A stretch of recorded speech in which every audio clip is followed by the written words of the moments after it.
కనిపించినప్పుడు అనాలి, జోక్ వేయాలి.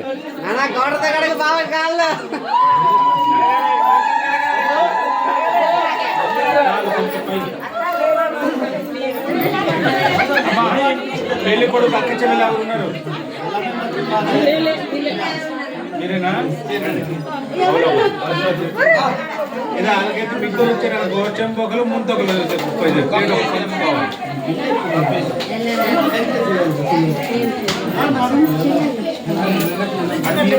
జాగ్రత్త తీసుకెళ్ళి మొక్కలు వేసి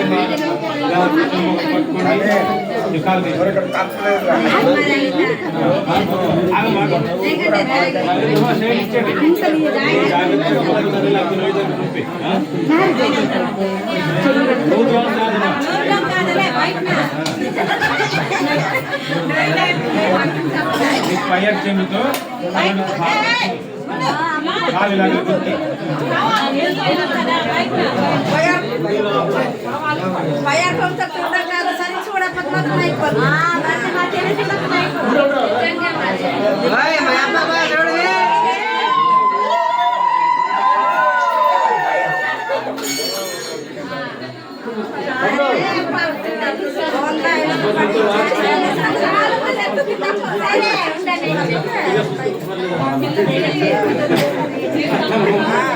దూడాలి దూడాలి బాగా దూడాలి.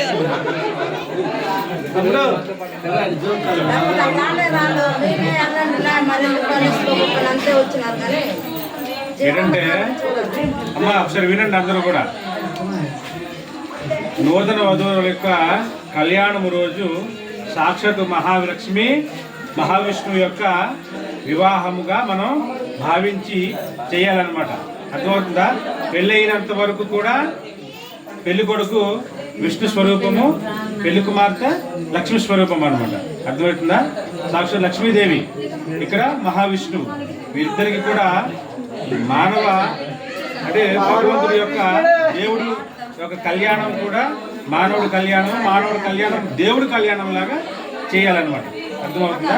అందుకోసమనే ఇక్కడ ప్రతి పురోహితుడు కూడా పెళ్ళప్పుడు చదివేటప్పుడు ప్రతి మంత్రము కూడా భగవంతుడి యొక్క పూజకు అనుసరించినటువంటి మంత్రం అన్నమాట. అందుకోసమనే వాళ్ళు కూర్చున్నంతసేపు వాళ్ళకి మూడు అయ్యేంత వరకు కూడా ఏంటంటే విష్ణు స్వరూపంగా లక్ష్మీ స్వరూపంగా. అందుకోసమనే అల్లుడికి పాదాలు ఎందుకు మామగారు కడుగుతారంటే పిల్లనిచ్చిన తండ్రి ఇక్కడ ఏంటంటే అక్కడ వయసులో పెద్దవారు ఆయన పిల్లనిచ్చిన తండ్రి, కానీ ఎందుకు కడుగుతారంటే ఇక్కడ సాక్షాత్తు విష్ణు స్వరూపం కాబట్టి. మహావిష్ణువుకి తన యొక్క కుమార్తె అయినటువంటి లక్ష్మీదేవికి పర్వతరాజు లక్ష్మీదేవికి వచ్చి విష్ణుమూర్తికి ఇస్తున్నట్టు అనమాట. అర్థమవుతుంది. అందుకోసమనే భగవంతుడు కాలు దండం పెట్టడము, కాలు నమస్కారం పెట్టడం తప్పేం లేదు కదా. అందుకోసమనే సాక్షాత్ భగవంతుడు కాబట్టి ఆయన కాలు కడిగి కన్యాదానం చేయడం అనేది పూర్వజన్మ సుకృతం. ఎన్ని జన్మలు ఎత్తినా ఎన్ని పుణ్యాలు చేస్తే కానీ కన్యాదానం చేసేంత ఫలితం రాదట. అర్థమవుతుందా? కన్యాదానం చేయడం అనేది ఎన్నో జన్మల పుణ్యం. కొంతమంది చాలా మంది అందుకోసమని చాలా మంది ఏం చేస్తారంటే ఇంట్లో పిల్లని కనకపోయినా చాలా మంది ఎవరైనా అనాదిగా ఉన్న వాళ్ళు కానీ పిల్లల్ని కానీ లేదా పెళ్లి సమయంలో ఆ సమయానికి పిల్లకి తండ్రి కానీ తల్లి కానీ లేకపోయినా బాబాయిలు కానీ పిన్నులు కానీ పెద్దమ్మలు కానీ పెదనాన్నలు కానీ లేదు అనుకున్నప్పుడు నాయనమ్మ తాతయ్య కూడా కంకణం కట్టుకొని పిల్లకి కన్యాదానం చేస్తారనమాట. కన్యాదానం చేయడం అనేది పూర్వజన్మ సుకృతంగా భావిస్తారు. అర్థమవుతుందా? ఎంత పుణ్యమో చేసుకోకపోతే కన్యాదానం చేసేంత భాగ్యం మనకి రాదు. అంతే. కన్యాదానం చేయడము, అల్లుడు కాలు కడగడం అనేది తప్పు ఏమి చాలా మంది కాలు కడిగేది అంటారు కదా. కన్యాదానం చేసేటప్పుడు కాలు కడిగి మనం పిల్లని అప్పచెప్పితేనే దానికి విలువ ఉంటుంది అనమాట. అర్థమవుతుందా? అందుకోసమనే వివాహ సమయంలో ఈ తంతు ఒకటి జరుగుతుంది అనమాట. దీని తర్వాత జీలకర్ర బెల్లం.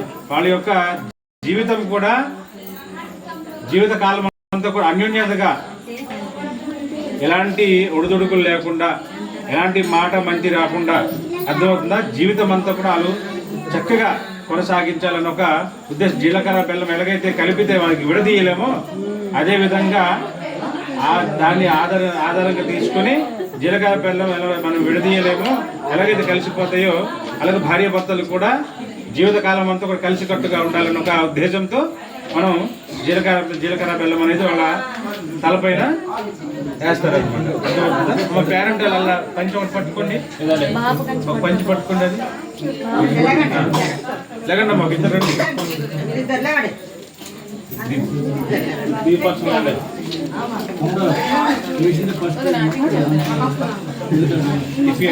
కూర్చోండి, ఎదురు కూర్చోండి.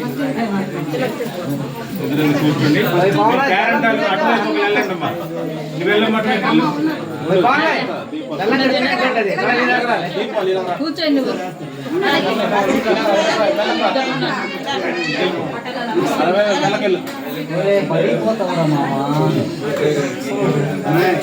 పట్టుకోవడానికి ఒకరు ఉండాలి. అక్కడ పెళ్లి కూతురు తలపైన జీలకర్ర బెల్లం వేయడానికి ఒకరు ఉండాలి. ఇలా తీసుకెళ్ళి అదే అలా కాదు, అది అలా కాదు, ఇక్కడ నడుముకి పెట్టు. అది చీర కట్ట అదే తెలియదు. అది అలా పెడితే పౌరుషం కూడా వస్తుంది అట. ఎవరి పిల్లలు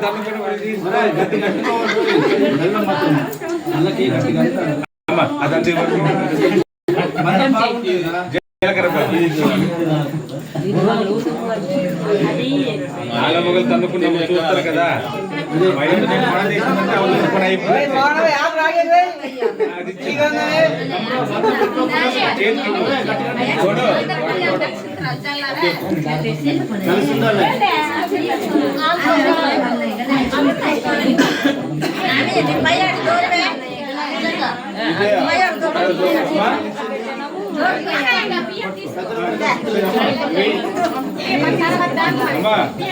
పెళ్లి కూతురు జీలకర్ర పెళ్లి కూతురు తలపనయ్యా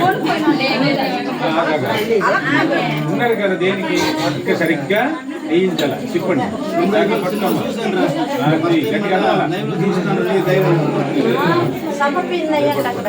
వేయించమ్మ సరిగ్గా తాళం మీద వేయాలి.